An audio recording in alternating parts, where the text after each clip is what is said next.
morning, good afternoon, good evening.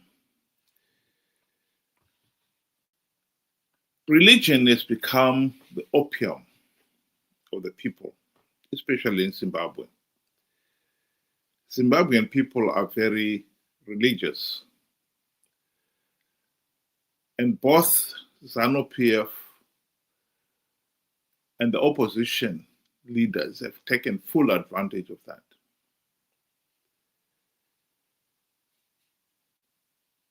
And it shows. Zimbabwe is a failed state because the people themselves have been easily conned by the politicians to do foolish things, notably participating in flawed elections to perpetuate the failed political system we have in Zimbabwe. Here is Nelson Chamisa insisting that he is inspired by the Holy Spirit.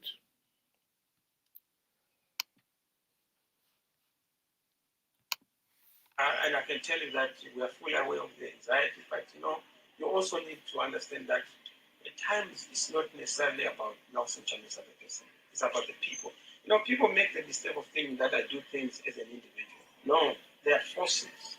I have one chief advisor. People always say, no, who is this advisor? The Holy Spirit is a powerful advisor, for each and every human being.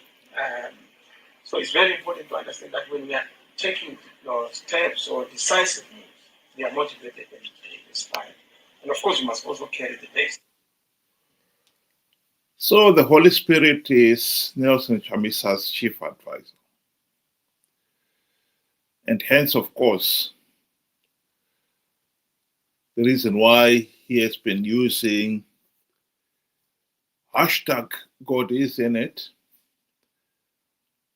and most of his speeches and postings have always been accompanied by biblical verses. And he has even insisted that all his plans are God's plan. In 2023, he conned millions of people to participate in those flawed elections against the repeated advice by others that we cannot go into an election without implementing the democratic reforms to stop Zanu PF rigging the elections. He insisted that he had plugged the vote rigging loopholes and evoked the name of God. Hashtag God is in it.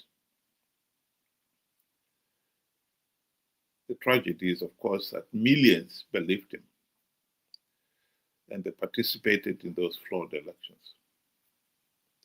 This is him galvanizing his constituents the day before the elections, a few days before the elections. Makorokoto Zimbabwe nokuti hakuna munhu anomira kana denga raronga plan. Denga raronga plan, denga harifoiri. Plan yaMwari haifoiri. Ini ndatanga kugadzira cabinet. There is no way we are not going to form a new cabinet. There is no way we are not going to have a celebration. There is no way we are not going to have an inauguration. Let's start preparing for our inauguration. Let's start preparing for our celebration.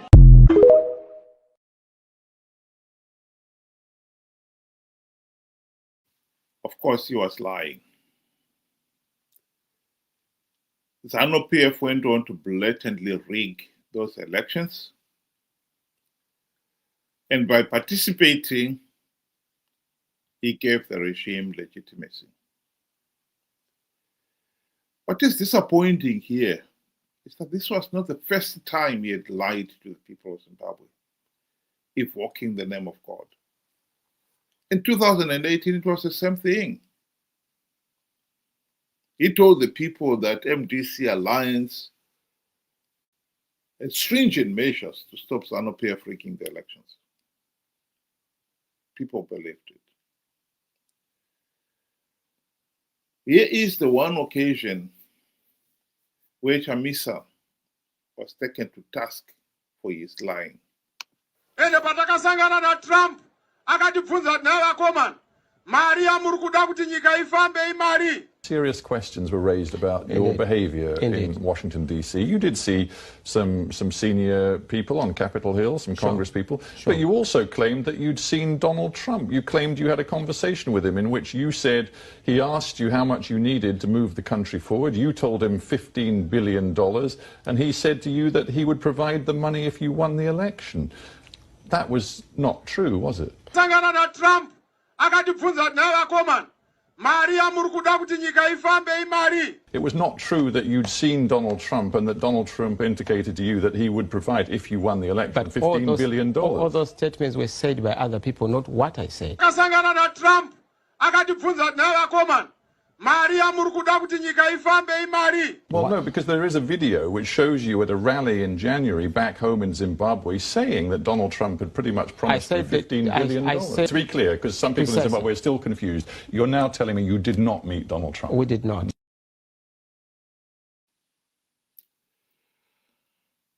The truth of the matter is, the people believed him, they participated in 2018 and then in 2023. And the irony is, even though events have turned out that he was lying because Zanu PF went on to blatantly rig the elections, or that promise that he was preparing cabinet, his cabinet was all just hyper. Some people out there still refuse to accept that Chamisa is a liar and a con man. This is worrying, of course, because this leaves the door open that he could lie and con them to participate in the 2028 elections with the same disastrous consequences to the nation. To be fair to him, he is not the only politician who has exploited the people of Zimbabwe. Ignorance, naivety, and being so gullible, easily conned. Mnangagwa has done the same thing. Mnangagwa has some of the church in his pocket already, and offer a very small price, of course. The truth of the matter is, religion has really become the opium of the people. The people in Zimbabwe have been so thoroughly brainwashed to the point where they are all but brain dead. They cannot think for themselves. They are so easily conned. Particularly, you mentioned religion, and somehow they cannot think for themselves. This has been the case for Zimbabwe because the opportunistic leaders have preyed on that weakness. And it is hard to see how the country can get out of this mess as long as we have got a pool, millions in fact, of people who cannot think for themselves. This is the price we are paying for this foolishness. of taking religion too far. There's nothing wrong with being religious, but there's everything wrong with making religion a drug, opium of the people.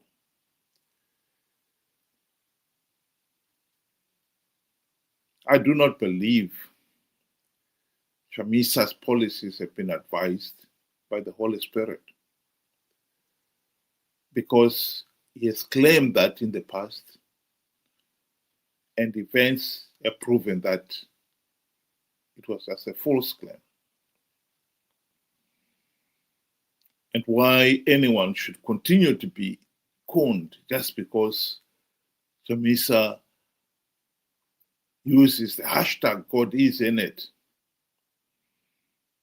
at the end of every one of his postings or speeches, beggars belief. But that is where we are.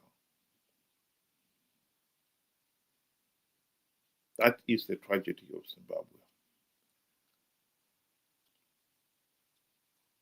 We need a people who can think for themselves and are not easily conned